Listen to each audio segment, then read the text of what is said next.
Dando continuidade, então, a gente vai falar sobre NR8, que fala sobre edificação, e NR9, PPRA. Lembrando que a gente traz apenas algumas ideias e é bom você ler a norma como um todo para ter uma visão mais global. A NR8, ela traz sobre as edificações, né? Então, uma norma que estabelece o requisito técnico mínimo que devem ser observadas nas edificações para garantir segurança e conforto aos que nelas trabalham. Então, os locais de trabalho devem ter uma altura, né, do piso ao teto, ali, o pé direito, de acordo com as posturas municipais. Então, cada município estabelece qual que é o mínimo ali que você pode ter de pé direito numa construção, para atender as condições de conforto, segurança e salubridade. O que acontece? Em locais mais quentes, é considerado mais adequado que esse pé direito seja mais alto. Tá? Em locais mais frios, que esse pé direito seja um pouco mais baixo. Isso para trazer um conforto térmico e uma maior salubridade naquele ambiente. Com relação à circulação, os pisos dos locais de trabalho não devem apresentar saliência nem depressão que prejudique a circulação de pessoas ou movimentação dos materiais. Então, nesse caso aqui, é totalmente inadequado, tá? Porque há muita irregularidade, muita saliência.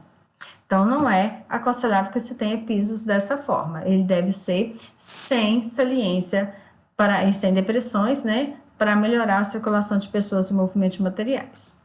No caso de rampas e as escadas, não importa que tipo que sejam essas rampas e escadas, elas devem ser construídas de acordo com as normas técnicas oficiais e mantidas em perfeito estado de conservação. Então, tem que manter bem conservadas as rampas e as escadas, tá? No caso de pisos, escadas, rampas, corredores, passagens nos locais de trabalho, onde houver perigo de escorregamento, serão empregados materiais ou processos antiderrapantes. Então, existem alguns pisos antiderrapantes e existem umas faixas também que são antiderrapantes, que ajudam a evitar escorregamento. Então, são ideias bem básicas, assim, para manter a edificação adequada para se trabalhar, tá? Então, os andares acima do solo, tais como terraço, balcões, compartimentos para garagem e outros que não forem vedados por parede externa, deve dispor de guarda-corpo. Guarda-corpo é essa faixa aqui, né? Essa meia parede, digamos assim, né? Que devem proteger, né, contra quedas de acordo com os seguintes requisitos. Tem que ter uma altura mínima de 90 centímetros, tá? E deve contar a partir daqui do piso, tá?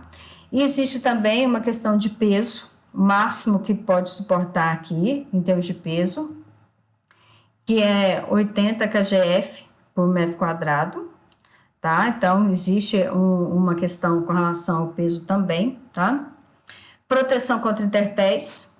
Então, se você vai deslocar de um bloco ao outro, você tem que ter uma cobertura nos locais de trabalho para assegurar, né, a proteção contra a chuva. As edificações dos locais de trabalho devem ser projetadas e construídas de modo a evitar insolação excessiva ou falta de insolação. Então, o tipo de cobertura, né, que no caso aqui é meio acrílica, para que tenha aqui no caso, né, a iluminação aqui dentro. Então, que tipo de material para evitar também a falta ou excesso da insolação. Com relação à NR9, a gente tem o PPRA, que é o Programa de Prevenção de Riscos Ambientais, que a gente já viu que ele é utilizado para fazer o PCMSO, tá? Então, ele vai estabelecer ações que garantam a preservação da saúde e integridade dos trabalhadores, considerando possíveis riscos nos ambientes de trabalho.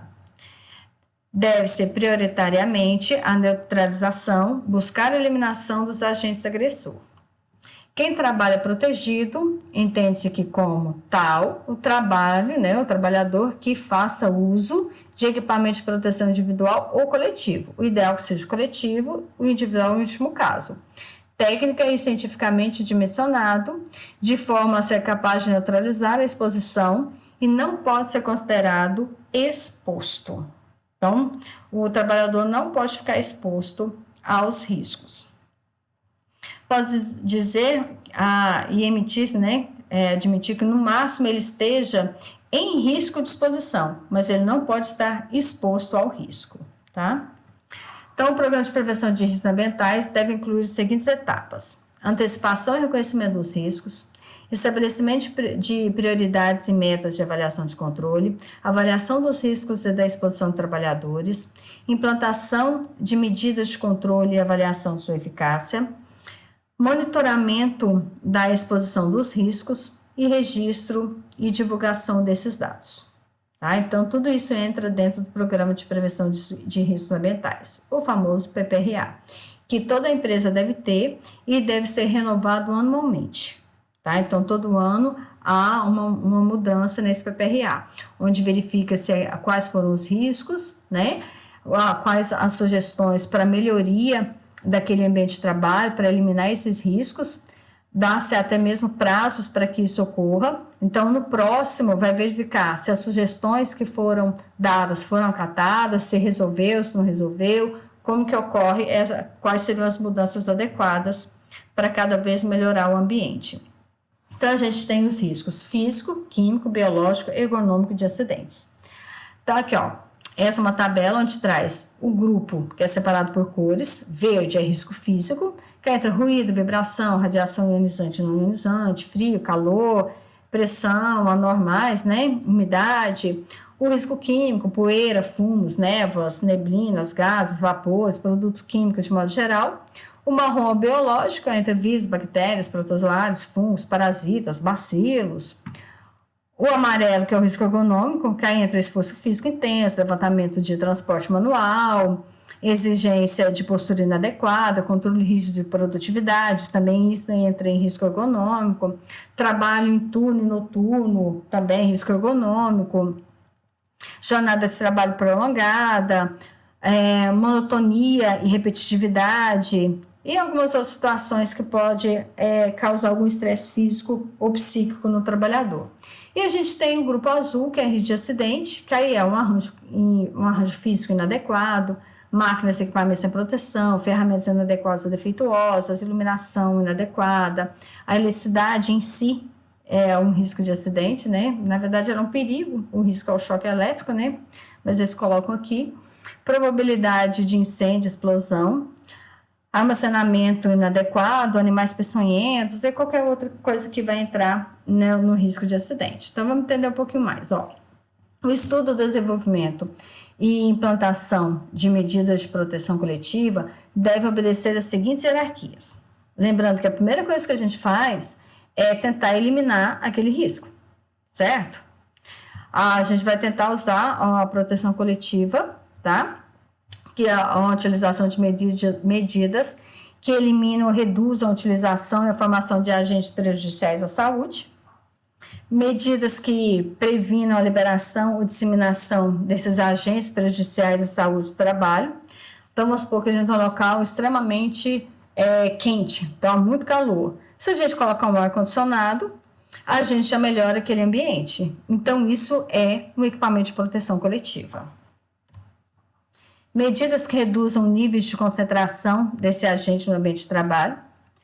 Então, você tem que verificar o que fez reduzir o nível de concentração, o que você vai fazer para melhorar isso, tá? Então, você pode usar uma proteção coletiva para melhorar essa situação. A implantação de medidas de caráter coletivo deverá ser acompanhada de treinamento dos trabalhadores quanto aos procedimentos que assegurem a sua eficácia e de informação sobre os eventuais limitações, né, de proteção que essas proteções coletivas oferecem. Então, há necessidade de o empregado conhecer muito bem o que esse EPC vai ajudar. E, às vezes, você utiliza o EPC e, ainda assim, você precisa de outra forma de prevenção também. Quando comprovado pelo empregador ou instituição a inviabilidade técnica da adoção das medidas de proteção coletiva, ou quando essas ainda não foram suficientes, ou encontradas em fase de estudo, ou planejamento, ou ainda de implementação, ou ainda de caráter complementar ou emergencial, deverá ser adotado outras medidas, obedecendo à seguinte hierarquia: medidas de caráter administrativo ou de organização de trabalho.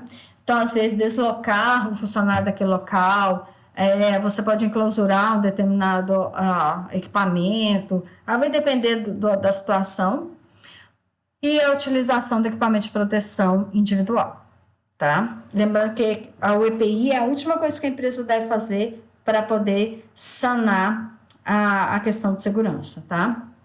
A gente tem que registrar todos os dados relacionados ao PPRA, lembrando que ele é feito anualmente, tá?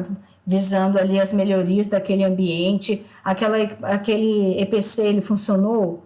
Ele foi adequado? Não, precisa de adequação, precisa de adaptação, os funcionários souberam usar, houve a necessidade do EPI, o EPI foi adequado, vai haver alguma necessidade de adequação, tudo isso tem que estar registrado, tá? E esses dados, esse registro, ele deve ser guardado pela empresa por 20 anos.